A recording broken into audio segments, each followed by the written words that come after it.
भागामध्ये सिंदूर भरत होता।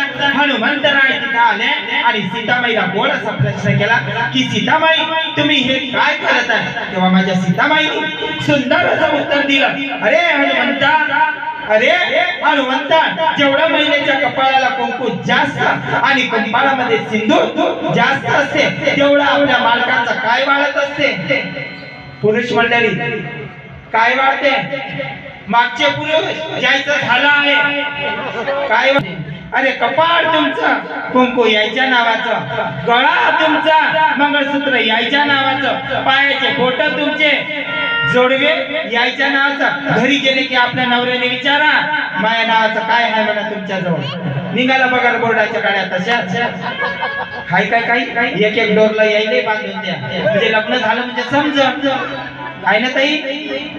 काय करा पण इथं बसलेला प्रत्येक जीव दादा, इथं बसलेला प्रत्येक जीव त्या भगवंताची पत्नी आहे रे। कशी तर ज्याच्या ज्याच्या गळ्यात भगवंताच्या नावाची तुळशीची माळ आहे दादा, ती त्या भगवंताची पत्नीच आहे रे, ती त्या भगवंताची पत्नीच आहे। जेव्हा पत्नीच्या गळ्यामध्ये तुम्ही मंगळसूत्र बांधता ते एक जबाबदारी घेता की तिचा जीवनभर रक्षण करण भरण पोषण करण तिला सांभाळण्याची जबाबदारी पुरुष घेते की नाही घेते। मग त्या भगवंताच्या नावाचं जर आपण आपल्या गळ्यामध्ये मंगळसूत्र बांधलं तर भगवंत आपली जबाबदारी घेणार नाही काय? घेणार नाही का? आपल्या संकटात आपल्याला रक्षण करणार नाही का? नाही। पण अजूनही आपण माळकरी झालो नाही दादा, अजूनही आपण माळकरी झालो नाही। कोणाकोणाच्या गळ्यात माळी?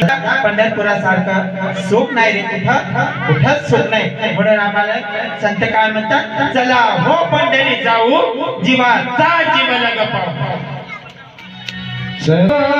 पंढरी जीवाचा जीव लगाऊ, जीवाचा जीव लगाऊ।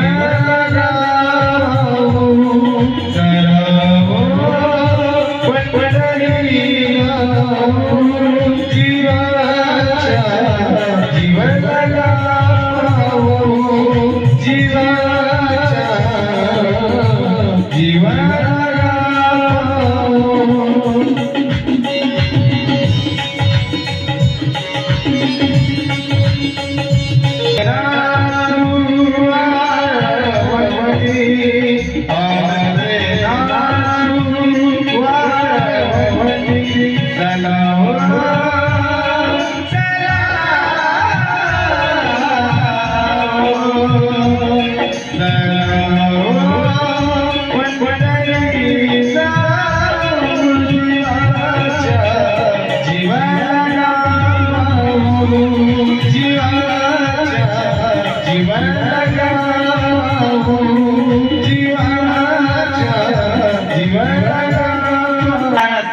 जेव्हा पंढरपुरात जातो ना आपल्याला दादा तेव्हा स्वतःला अनुभव येते रे। पण हे अनुभव गेल्यावरच येते दादा। गळ्यामध्ये पवित्र तुळशीची माळ धारण करा, तुळशी माळ अरुणा गोपी चंदन टिळा हृदयी कनवडा वैष्णवांचा आहे ना दादा। म्हणून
Padre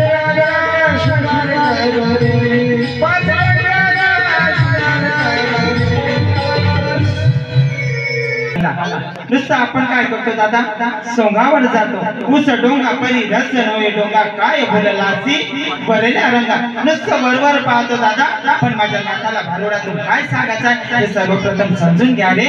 माझ्या नाथाने गवळण कोणाला म्हटलंय आणि पाचच रंगाचे का गवळण सांगितले? जगाच्या पाठीवर का पाचच रंग आहे का? पाचच रंग आहे का? नाही दादा, पण जेही रंग सांगितले ना तर प्रत्येक रंगाचा एक अर्थ आहे रे.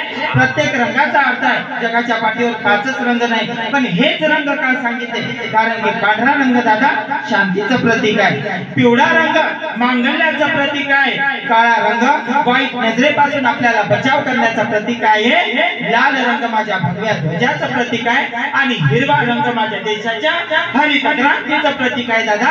म्हणून माझ्या नाथांनी हे पाच रंग घेतले. आणि पाचच का घेतले? गवळण कोणाला म्हटलं माझ्या नाथांनी? माझ्या नाथबाबाचे शब्द विचित्र आहे दादा.